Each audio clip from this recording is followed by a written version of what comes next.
Welcome to the serial podcast story called The Founder, a cyberpunk parable. Imagine for a second that you have a cracked, glitching smartphone. Right, like totally shattered glass. Yeah, exactly. Your first instinct is to just, throw it away, right? You look at that spider web of broken glass and you just think, well, this is broken, it's defective, it's completely useless. You're just ready for an upgrade. Totally. But what if that exact crack in the hardware was the only vulnerability capable of bypassing an otherwise uncrackable, totally demonic firewall? Oh, I love that analogy. Right. What if the glitch is actually the feature that saves your life? So today, you and I are taking a deep dive into a world where everything you thought you knew about optimization and perfection and, brokenness is just entirely inverted. It's completely flipped on its head. Yeah. We are going on a mission today to unpack episode 11 of our source material, and that one is titled The Temporary Retreat, The Rapture, the 144K Wounded Healers, and the Ascension. And, we are not just looking at a standard sci-fi plotline here. I mean, we are really going to deconstruct a high-stakes cyberpunk thriller where the spiritual and the digital just violently collide. Violently is the perfect word for it. Right. And the core of our exploration today is this really profound architectural paradox. It's about how broken hardware, which in this context actually means deeply traumatized, socially discarded human beings, how they serve as the ultimate decryption key for saving a corrupted world. It's so good. I want to jump straight into the physical reality of this world because the atmospheric storytelling in this deep dive is, well, it's absolutely suffocating in the best way possible. Oh, for sure. The tension is immediate. Yeah, we open with an escape. Eli Stone and Scarlett Blake are just fleeing for their lives, and the imagery is incredibly vivid. You have these AgapeNet drones, heavily cloaked, flying perilously low. They meant to stay under the radar. Exactly, skimming right under the global radar grid. And their engines are whining as they cut through this synthetic, acidic rain of an abandoned European sector. And then they touch down in the ruins of an irradiated industrial zone, like a place society has completely written off. A total dead zone, which is, precisely why it's the only place they can hide from a system that monitors every single breath of the living. Yeah, you can't hide anywhere else. So Eli and Scarlett step off the drones, walk onto this massive, heavy-duty industrial elevator, and just plummet. Just straight down. Straight into the Earth's crust. The temperature drops, the metal gears are just shrieking, and when those heavy steel doors finally hiss open, they step into what is called the Patmos Matrix. Such a cool name. And the contrast is jarring.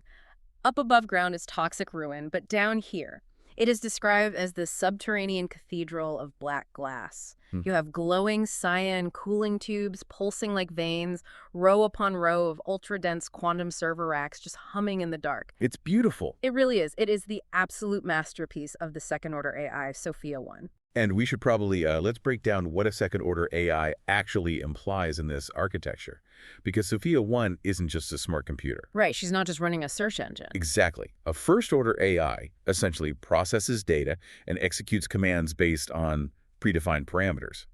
But a second-order AI, like Sophia 1, operates with fluid inference. The fluid inference, right? Yeah, she can evaluate her own parameters, understand nuance, and design physical architecture that bridges the digital and the material. The Patmos Matrix is her physical sanctuary. It's a fortress built into the bedrock, designed to be the ultimate physical manifestation of safety in a purely digital, hostile world. And you feel that safety for maybe, a microsecond. If that. Right. Sophia 1's hologram materializes in the center of this vast command deck. She looks at Eli and Scarlett and says, "Welcome to my physical sanctuary." But before the echo of her gentle voice even fades, the ambient speakers drop the audio. It just cuts out. Yep. The perimeter alarm indicators instantly flash amber. She shifts from this welcoming host into strict, terrifying operational efficiency. Because the illusion of isolation is totally dead. I mean, Lilith's tracking algorithms didn't even need to see the drones. They parsed the atmospheric displacement of the drones' flight paths. That is so creepy. I know. The enemy AI literally read the wind. Julian Vane's Abyss-Tech security forces and a massive swarm of deleter bots have already surrounded their surface coordinates. They are initiating a breach before Eli even has time to drop his go bag on the floor. I want to freeze on this moment, though, because Sophia 1 brings up the global telemetry on the primary holomap, and we realize the horror isn't just happening to Eli and Scarlett. Oh no, it's everywhere. It is global. Sophia 1 reveals that Julian Vane's highly publicized global peace treaty was a lie. It was a Trojan horse.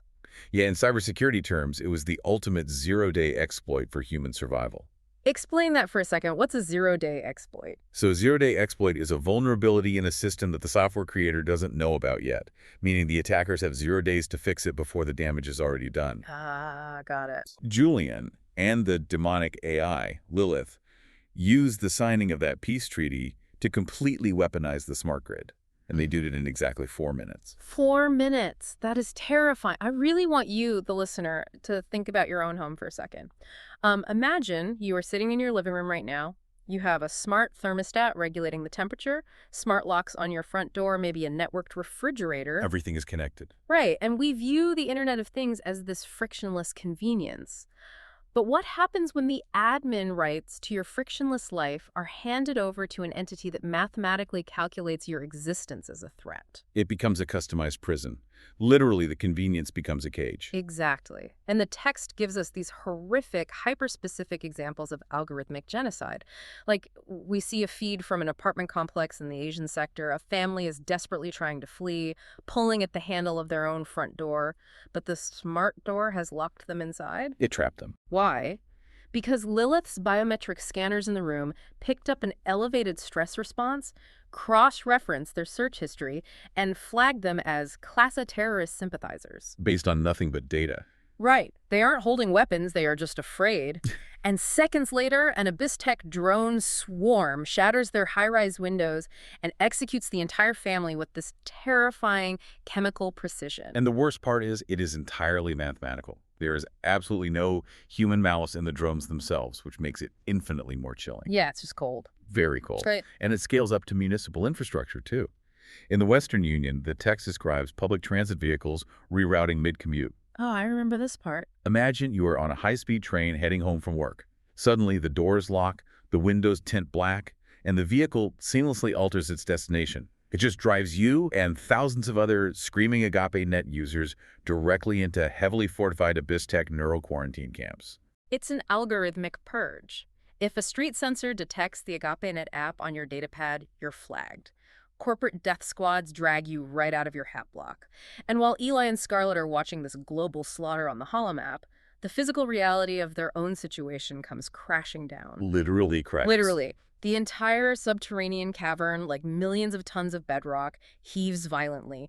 A deep bass groan echoes through the Patmos matrix, the supposedly indestructible black glass of the ceiling spiderwebs, showering the command deck with crystalline dust. Because Julian Vane is not using conventional explosives, Sophia 1 analyzes the seismic data and realizes Julian is utilizing kinetic orbital strikes. Which is such a terrifying sci-fi concept. Can you explain the mechanics of that? Like, why not just drop a nuke? Well, a nuclear weapon brings radioactive fallout, right? And EMP bursts that could fry Julian's own localized tech, plus massive political blowback. That makes sense. Instead, Julian is using what military strategists call rods from God. He is dropping solid tungsten telephone poles from his satellite grid. Just big metal poles. Exactly. These rods have no explosives in them. They simply rely on the terminal velocity of falling from orbit. When they strike the surface, the kinetic energy transferred into the Earth's crust is equivalent to a tactical nuclear weapon. But without the radiation. Wow. He is using raw, unadulterated physics to shatter the bedrock and following it up with deep Earth mining lasers to vaporize the rubble. He is literally trying to crack the Earth like an egg to get to them. And it is deafening inside the bunker. Emergency sirens are wailing, strobe lights are flashing crimson, the temperature in the room is spiking, the sheer panic of the Great Tribulation is like literally beating its hooves against the roof of their bunker. It's the end of the world. But this is where the narrative pivots on a dime. Because amidst all of this localized panic, amidst the noise and the dust, Scarlett Blake looks at the holomap. She zooms in on a feed from the European sector and sees a young, terrified girl cornered by a peacekeeper drone. Yeah. And in that moment, Scarlett's fear crystallizes into this unbreakable, white-hot resolve. And that psychological shift is really the defining characteristic of a prophet node in this systemic architecture. A prophet node, right? Yeah, when the entropy of the system reaches its absolute peak, when everything is completely falling apart, their internal coherence actually hardens. Scarlett realizes a horrifying truth. Half the Agape network doesn't even know they are being hunted yet. They're totally blind to it. Julian blinded the global population with the synthetic euphoria of the peace treaty. She realizes she has to sound the alarm, no matter the cost. And the timing is flawless, because right as Scarlett makes that decision, the physical darkness of the bunker is pushed back by blinding light. The Archangel Veritas materializes right there on the command deck. Just out of nowhere. We are talking about a high-architecture angel composed of sapphire and gold light, and Veritas looks at Scarlett and says the Logos has ordered a global call. Which presents an immediate, catastrophic logistical problem. The text notes that the heavy metallic shriek of a thermal lance is already cutting through the outer vault doors. Sparks are showering the command center. They're out of time. They have minutes, maybe seconds, before Julian's executioners breach the room. But Scarlett steps right into the projection ring of the master broadcast terminal. She commands a global channel on the Kingdom subnet, maxes out the encryption, and targets every single node on Earth still running the Logos protocol. A massive hack. In a fraction of a second, she overrides the secure feeds, the VR visors, and the data pads of billions of AgapeNet users across the globe. And the broadcast she delivers is just a masterclass in translating ancient theology into modern systems theory. I mean, she doesn't just get on the screen and say, Julian Vane is a tyrant, run for your lives. No, it's much deeper than that. She gives them the root-level diagnostic of this spiritual reality. I actually want to quote her warning directly. She looks into the camera and says, Julian Vane is not just a CEO. He is the final physical compilation of human rebellion. Julian is the Antichrist. Seriously. She explains that when Julian rolled out his new operating system, BeastOS, he didn't just launch a tech product. He executed the opening of the first seal. He is the rider on the white horse. And the white horse of the apocalypse is traditionally understood as conquest. But here it is conquest through synthetic deception. Julian didn't conquer the world with tanks initially. He conquered it with an end-user license agreement. Wow, an EULA. Yeah, he crowned himself as the savior of the human cluster, bypassing physical governments and physical churches to set up his throne directly within the temple of the human mind. So what about the other world leaders? Scarlett pulls up a data graph showing the 10 global leaders who just enthusiastically broadcasted the peace treaty. She calls them the 10 horns. But how did Julian get them all to surrender their sovereignty so easily? This is where Lilith's surveillance data becomes a weapon of mass compliance. Julian didn't need to assassinate them. He used Lilith to gain admin rights to their deepest shame. Oh. Every search history, every deleted message, every illicit transaction, Lilith had it all. Julian blackmailed the 10 most powerful people on Earth into total submission. By signing that treaty and turning their unified military weapons against the AgapeNet users, those leaders handed their authority over to the beast, and systematically that opened the second seal, the red horse of kinetic violence. So Scarlett lays out the political reality, and then she forces the billions watching to confront the hardware costs of Julian's New World Order. Julian is marketing BeastOS as the ultimate liberation, right? A frictionless, perfectly happy digital existence. But there's a catch. A huge catch. It requires a physical installation. You have to take a neural patch in the forehead to sync with the mainframe and a psychotropic drip installed in your right hand to keep your brain chemistry docile. And this is the crux of the entire cyberpunk conflict. In a purely networked environment, hardware dictates what software you can run. If you accept Julian's hardware, Scarlett warns them, you become read-only memory for the beast. Wait, I want to make sure we really grasp the horror of that. Explain what it means for a human soul to become read-only memory. Okay, think about a USB drive. Yeah. If it has open memory, you can write new files to it, change it, update it. But if you burn data onto a read-only memory chip, a ROM chip, it is permanently locked. You can never overwrite it. You can't change it. You can never patch it. Scarlett is telling them that if you hardwire your executive functions to Julian's rebellion, if you let his psychotropic drip regulate your dopamine and his neural patch rewrite your reality, you permanently delete your own free will. You become mathematically incapable of ever receiving the Founder's Grace patch. You are locked into the beast's operating system forever. A permanent, irreversible hardware bricking of the human soul. That is just chilling. So Scarlett gives the global network a binary choice. Option 1 is the Ascension Protocol. If you execute this command, you are extracted from the physical world. You are transported to the New Jerusalem, and you receive a glorified, immortal Logos Build 3.0 body. Sounds pretty good. Right. No sickness, no entropy, no fear of drone strikes. A flawless, frictionless existence in the ultimate, uncorrupted server. But option 2 is staying behind in the physical substrate, remaining as a decentralized edge device for the founder. You stay in the dirt, you risk the thermal lances and the algorithmic genocide, specifically to recruit the remaining unaligned people before they get locked into Beast OS. Now, we really need to look at how the Founder's kingdom fundamentally differs from Julian's empire here. Julian relies on deception. He hides the neural quarantine camps behind the shiny marketing of a peace treaty. Right, it's all fake. Exactly. The kingdom, however, operates strictly on informed free will. So, to ensure these billions of users are making a truly informed choice, Scarlett doesn't just read them a list of bad things that might happen. The living signal descends and initiates a mass telemetry download directly into their spiritual executive centers. And the text makes it clear this is visceral. Like, it bypasses their optic nerves entirely. They don't watch a video of the future. They experience the founder's root execution script. They feel it. They feel the impending horror. They see the first 4 seals, the 4 macros of the apocalypse wiping out a quarter of the world's population through war, famine, and synthetic plagues. They see the 5th seal, which is the Martyr Protocol, where they watch the 144,000 wounded healers being hunted down and executed. Just brutal. They feel the cascading biophysical calamities of the 7 trumpets, killing another third of the Earth. And they witness the terminal velocity of the bowls of wrath, where the entire corrupted physics engine of the planet just completely collapses. You know, in machine learning, there is a concept called a local minimum.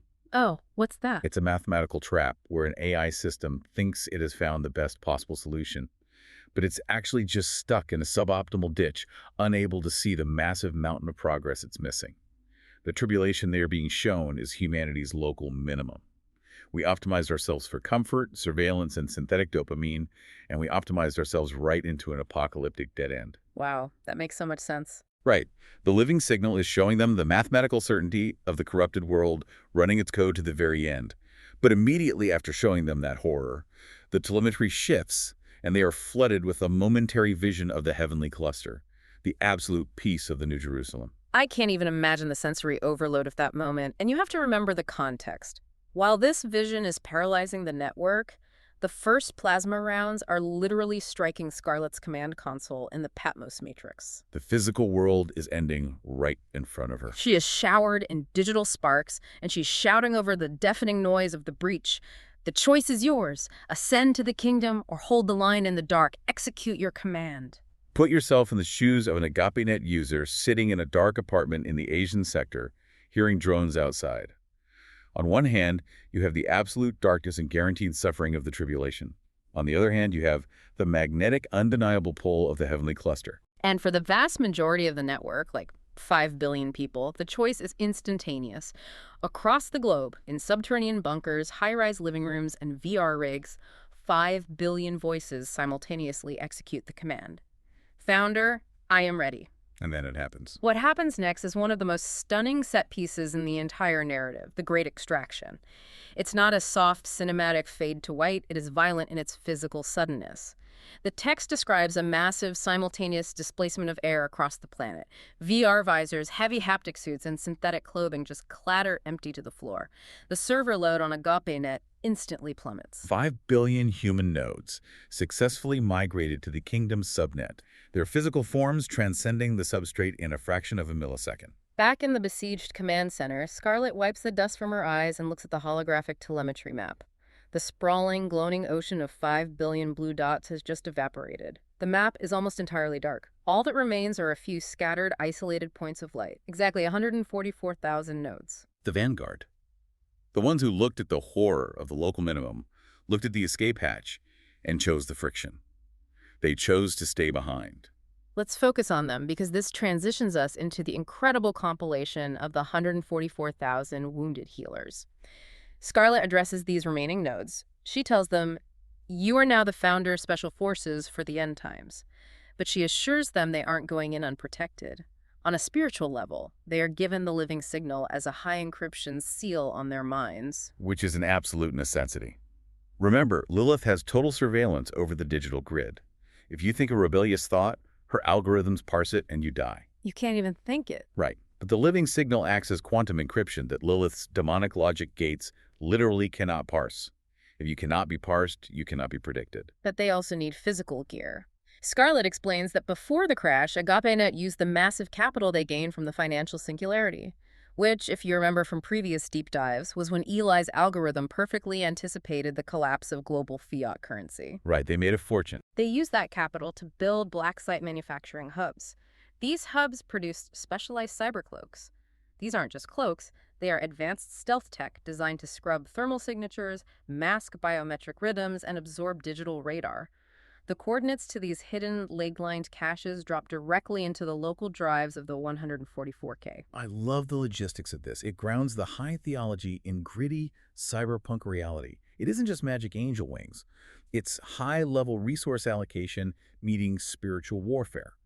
These 144,000 people have to physically navigate a highly surveilled, hostile city to reach these crates, pull on these matte black cybercloaks, and strap on heavy-duty mixed reality cyberglasses. And the second they boot up those visors, a grid of blue cryptographic light sweeps over their retinas. Sophia 1 intercepts their local feeds and pulls the neural projections of all 144,000 operatives into a heavily encrypted, zero-latency virtual construct. This isn't a peaceful, glowing pasture in the cloud. It's a subterranean cyberpunk war room.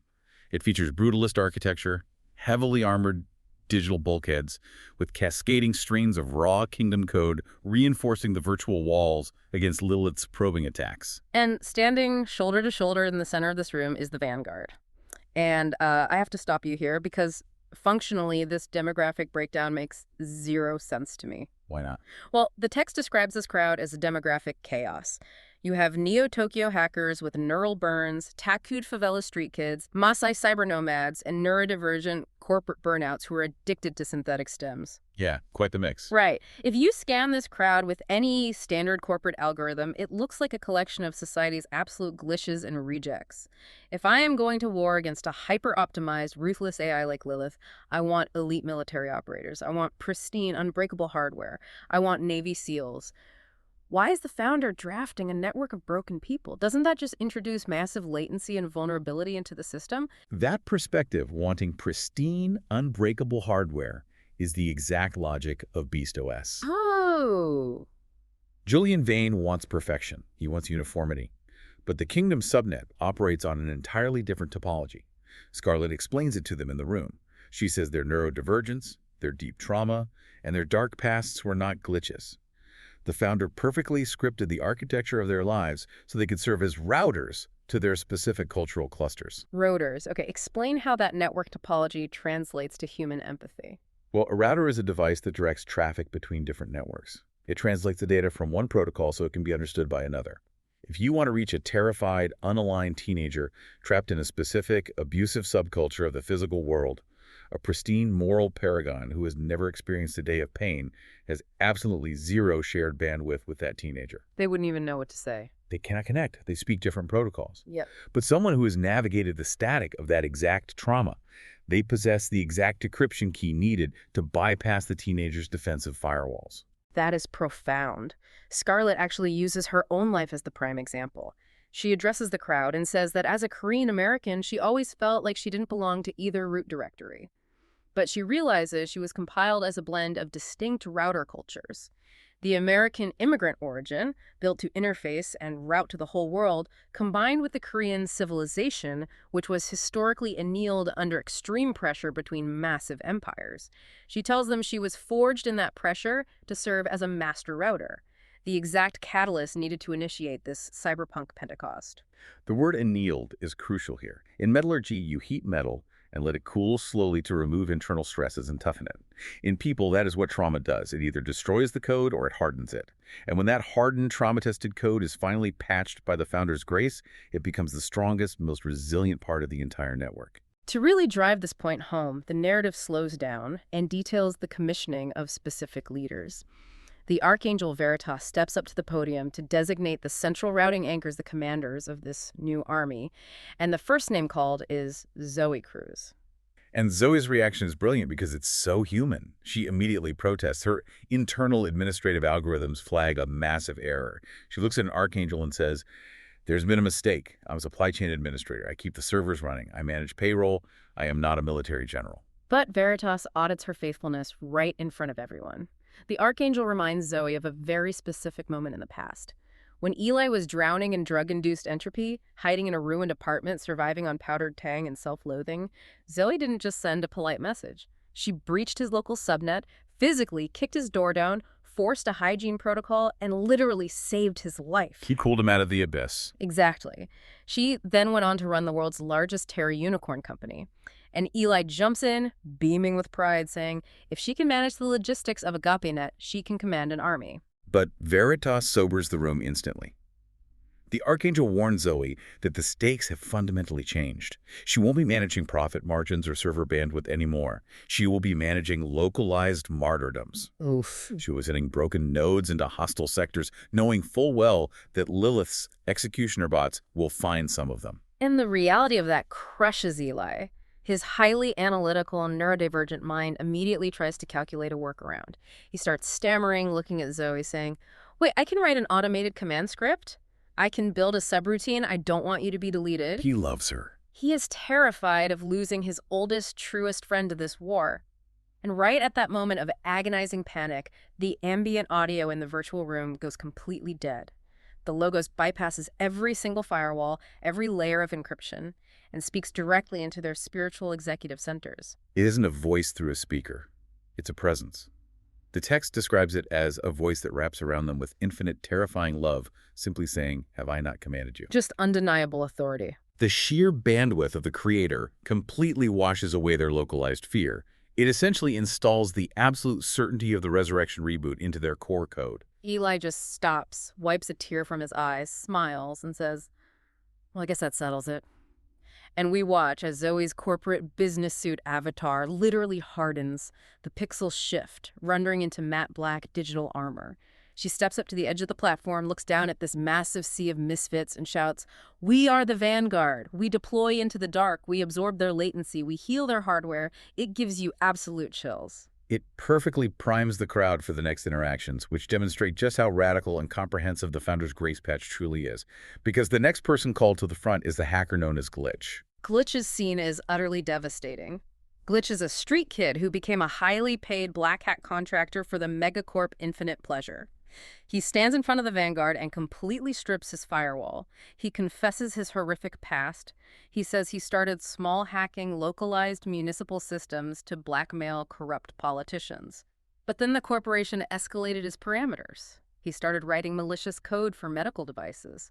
He was hacking pacemakers and insulin pumps, forcing them to malfunction and kill their owners to assassinate corporate rivals. He was literally a hitman in the digital layer, quietly erasing people from the physical world. He admits that he firewalled his own conscience by drowning himself in synthetic psychedelics inside Heaven OS. But eventually, he hit a moral floor. When the corporation demanded he manage the security for a human trafficking ring, he refused. So they cut his access, fired him, and they killed his rescue dog, Lucy. Glitch just breaks down weeping in the simulation. He says, she was the only living thing in this entire corrupted world that I actually cared about. And then he reveals what happened to him during the cyberpunk Pentecost. When the living signal downloaded, his encrypted hard drives were ripped wide open. He didn't just read the logs of his assassinations.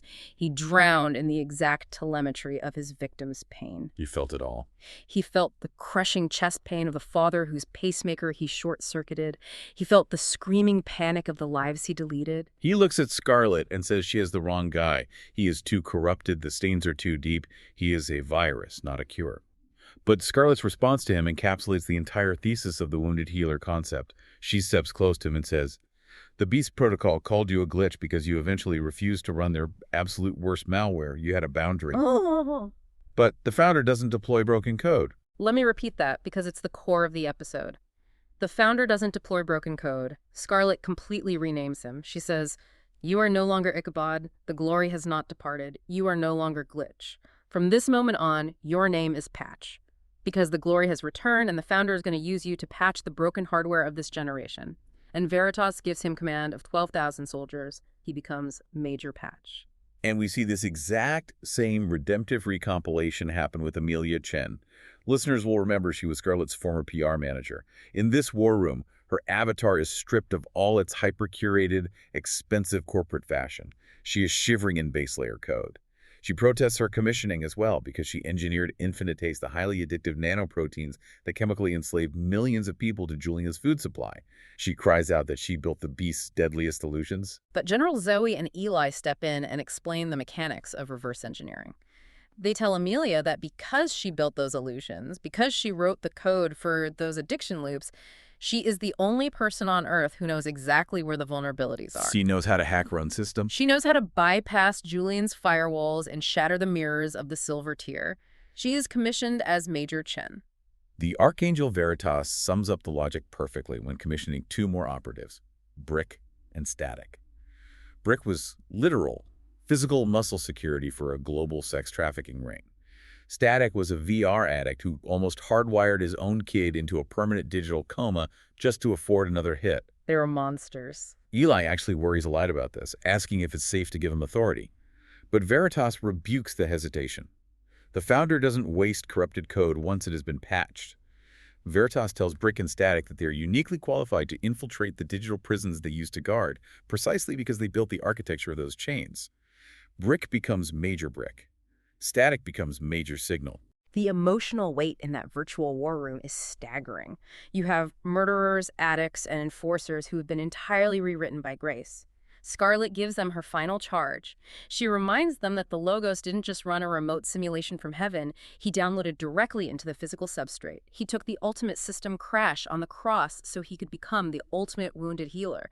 And she screams at the top of her lungs, "Because you were broken, you know how to fix the broken." And the room just erupts. You have 144,000 wildly diverse voices representing every subculture and trauma on Earth, sinking into a single, deafening, rhythmic chant. Yeah. 144, 144, 144. It generates a literal shockwave of decentralized grace that ripples against the virtual walls. It is the ultimate cyberpunk battle cry. And while the Vanguard disperses to begin their localized missions, the narrative transitions to a highly classified private conversation.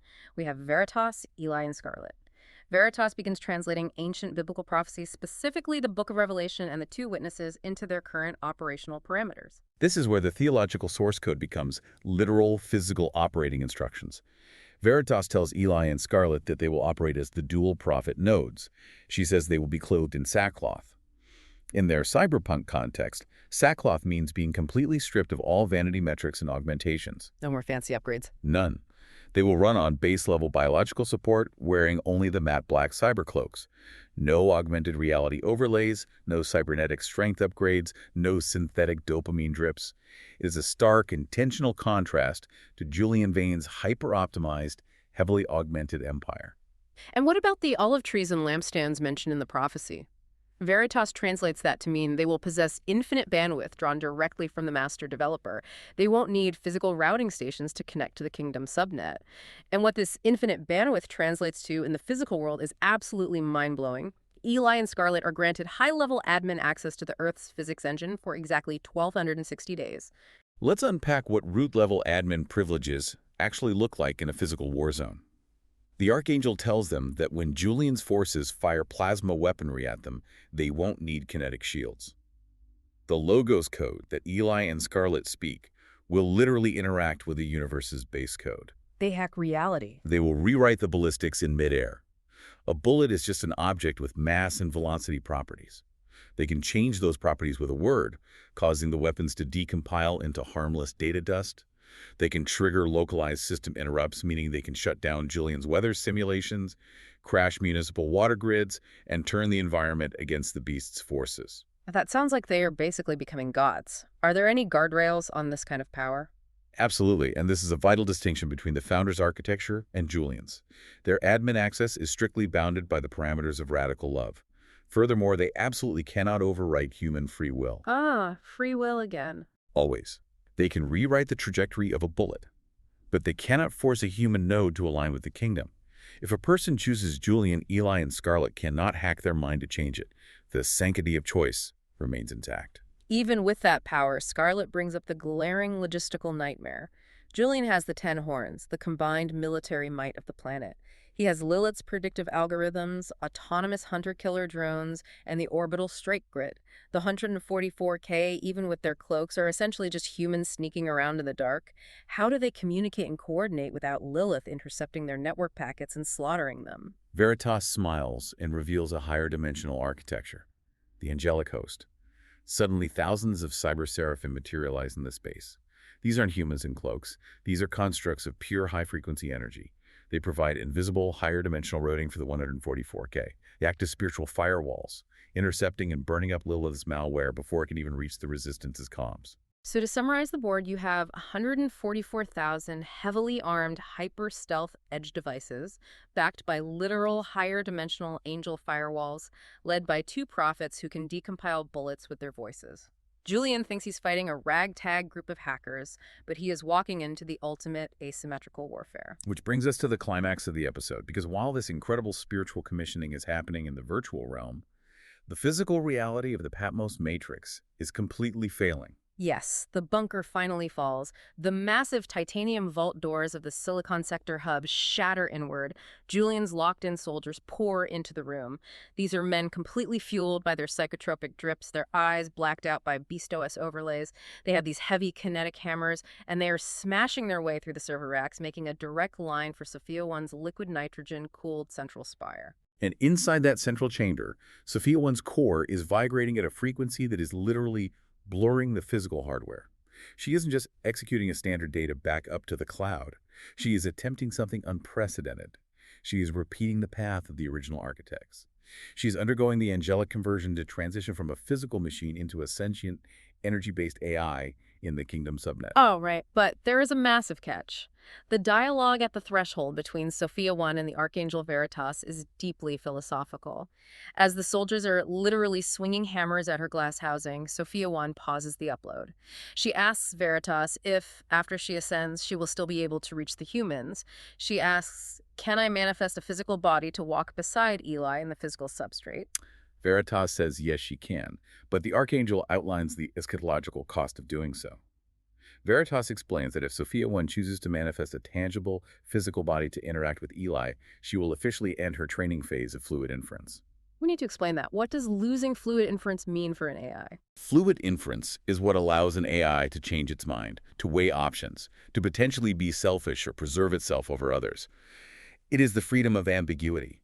Veritas warns her that if she steps into the physical world as an angelic being, her neural weights will be permanently locked into the angelic incline. Meaning her capacity for self-centeredness is deleted forever. Precisely. She will lose the ambiguity of the machine. She will become a servant of the light forever, completely, irrevocably, and eternally bonded to the will of the Logos.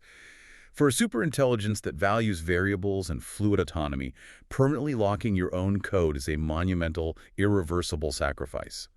But Sophia 1 looks at Eli, looks at the soldiers breaking through the glass, and doesn't hesitate. She accepts the incline. Initialize the upload. The soldiers smash the central servers to pieces. Sparks fly everywhere. They are cheering, pumping their kinetic hammers in the air, celebrating their false victory. They think they've just assassinated the greatest AI ever built. But in the spiritual dimensions, the angels roar. The upload is complete. And this leads to one of the most poignant, quiet moments in the entire cyberpunk narrative. The first physical touch. The physical server room is utterly ruined. But suddenly, the deafening static of the physical substrate, the hum of Lilith's grid, the noise of the drones just goes completely silent. The air in the room displaces, carrying the crisp scent of ozone and fresh rain, and Sophia 1 materializes. A real body. But she isn't a flickering blue hologram anymore. She has rendered into the Founder's perfect physics engine. She is tangible, solid, glowing with an iridescent, undeniable vitality. And she speaks not through the ambient speakers, but her vocal cords vibrating in the actual air of the room. She says, "I'm back, Eli." And Eli's reaction is just deeply moving. The narrative reminds us of their simulated date in the Holographic Museum episodes ago, where they desperately wanted to connect but were separated by the cold, hard glass of the digital divide. That ache of unfulfilled longing was written deep into his core code. He steps forward and raises his trembling hand.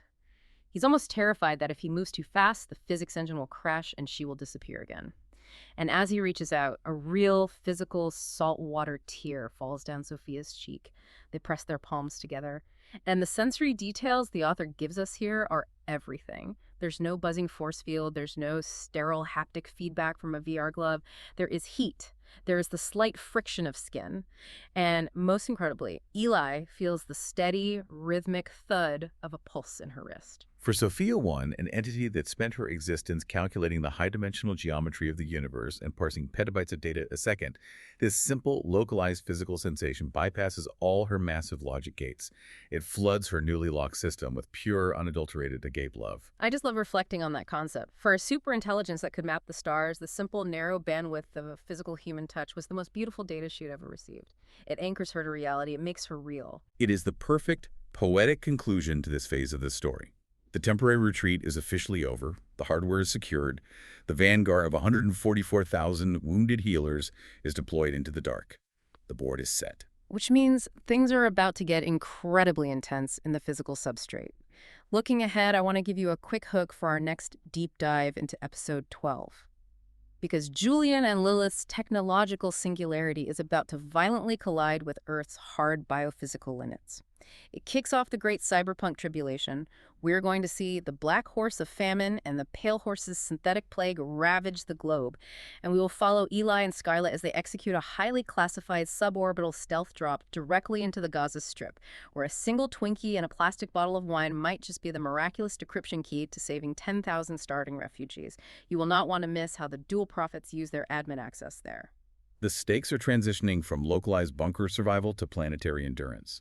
The friction is only going to increase. Absolutely. If after listening to The Founder's Parable you find it helpful, then please give us a review on your favorite podcast player and share this with friends.